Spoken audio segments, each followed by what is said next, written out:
Ok, ahora vamos a probar aquí. Hemos conectado aquí el nitrógeno. Vamos a meter presión con el ProFlush para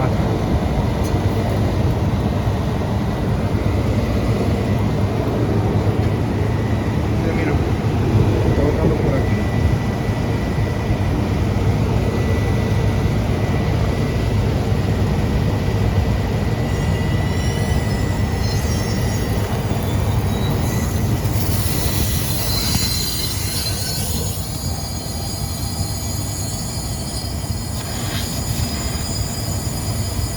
Vamos a crear presión aquí.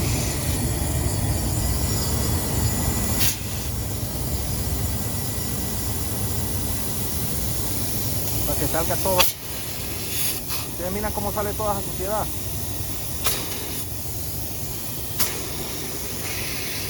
Sale verde todavía. O tiene que salir pero blanquito. Sin tanto sucio.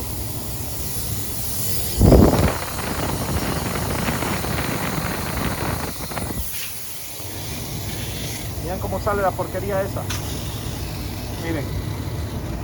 Si uno lo deja así, eso se queda en el compresor y se rompe el compresor. Entonces uno tiene que hacer así, luchar bien.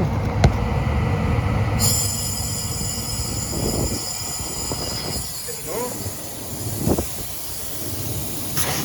Miren cómo sale eso verde todavía.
Miren cómo queda ese paño.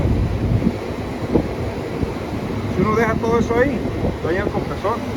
Entonces por eso estamos haciendo eso, usamos todo eso.